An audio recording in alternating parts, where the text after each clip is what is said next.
Hello guys, master coaching YouTube channel में आपका स्वागत है। इस वीडियो में पढ़ने वाले हम क्लास 12 के इंग्लिश और क्लास 12 के इंग्लिश का एक सेंट्रल आइडिया है।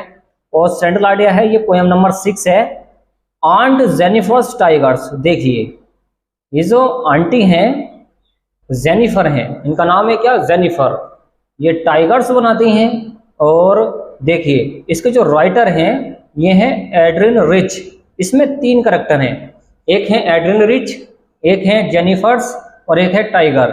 ये 3 करैक्टर हैं। और देखिए इसका ट्रांसलेशन कैसे करते हैं इंग्लिश से हिंदी में, वो समझिए।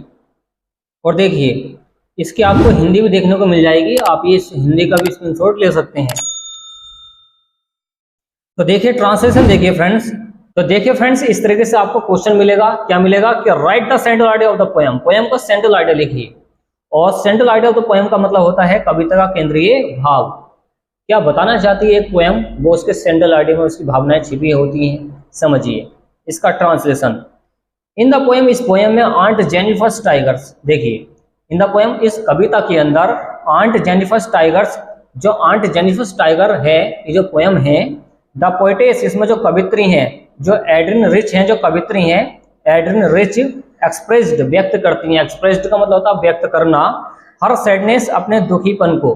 तो सैडनेस का मतलब वो दुखी रहती हैं, तो अपने दुखीपन को व्यक्त करती हैं थ्रू के माध्यम से। थ्रू का मतलब होता है के माध्यम से। हर ऑप्रेस्ड, उनको ऑप्रेस्ड किया जाता है, सताया जाता है। किसको सताया जाता है? जो चाची हैं इनकी, जो कविता की चाची हैं आंट जेनिफर, इनको सताया जाता है।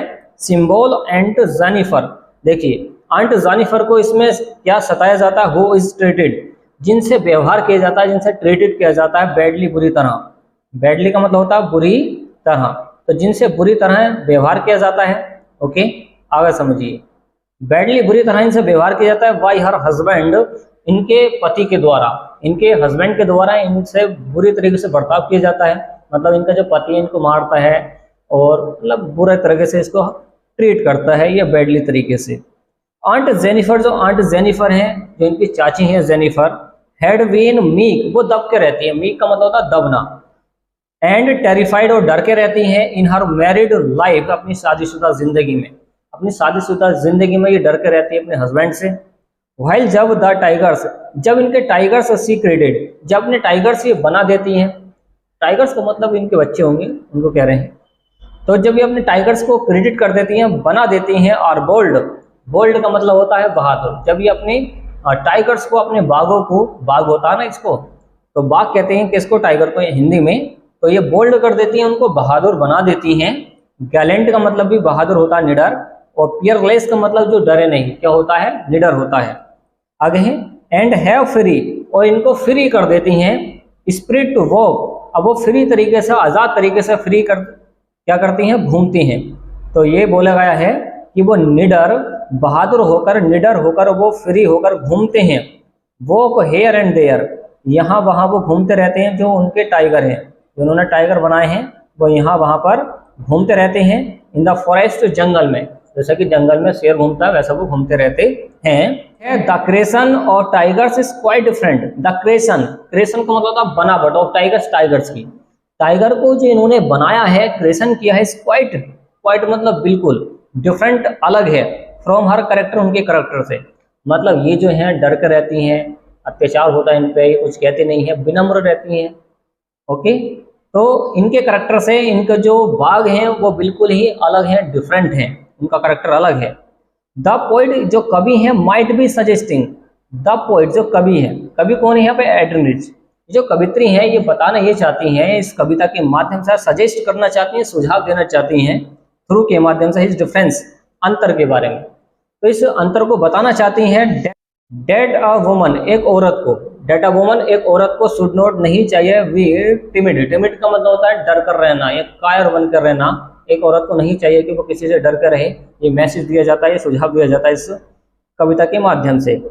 एंड वीक, और कमजोर बनकर नहीं रहना चाहिए। आगे बताया गया कि टेरिफाइड, और डर के भी नहीं रहना चाहिए। And termed as to tolerate, और सहन भी नहीं करना चाहिए। टॉलरेट का मतलब होता है, मान लो आपको सताया जाता है आपके हस्बैंड के द्वारा, तो आपको जब वो सताए तो आपको सहन नहीं करना चाहिए। ये मैसेज दिया गया है टॉलरेट करने के लिए। दी इनह्यूमन, अमानवीय, इनह्यूमन का मतलब होता है अमानवीय, बिहेवियर होता है व्यवहार। ये जो अमानवीय व्यवहार किया जाता है उनके हस्बैंड के द्वारा, उसको सहन नहीं करना चाहिए ऑफ हर हस्बैंड उनके पति के द्वारा। ऑफ हर हस्बैंड उनके पति के द्वारा जो उन पर अत्याचार किया जाता है उनको वो नहीं सहन करना चाहिए, ये मैसेज दिया गया है। तो इस तरीके से आप इसका ट्रांसलेशन कर सकते हैं। और आपसे ट्रांसलेशन नहीं आता है तो आप इसकी हिंदी ये पढ़ सकते हैं। ये सारी इसकी हिंदी है। इस कविता में आंट जेनिफर टाइगर्स में कवित्री जो एड्रिन रिच हैं वो अपने प्रताड़ित मतलब परेशान पीड़ित की चाची जेनिफर जो उसके पति द्वारा बुरी तरह से सताई जाती हैं उसको प्रस्तुत करता है इसके अंदर, पोएम के अंदर। चाची जेनिफर अपने वैवाहिक जीवन में विनम्र रहती हैं, मतलब दब के रहती हैं और भयभीत रहती हैं, भयभीत बनी रहती हैं। लेकिन उसने जो बाग बनाए हैं वो क्या है, वीर और बहादुर हैं। क्या है, बहादुर हैं, गैलेंट हैं, जो जंगल में निडर होकर इधर उधर घूमते रहते हैं, यहाँ वहाँ घूमते रहते हैं। बागों का सृजन उसके अपने चरित्र के प्रतिकूल है। ओके, कवित्री संभवतः इससे यह बताना चाह रही होगी कि स्त्री को डरपोक या कमजोर और पति के अमानवीय व्यवहार को सहन करने वाला नहीं होना चाहिए। तो इस तरीके से आप इसकी हिंदी पढ़ सकते हैं समझने के लिए।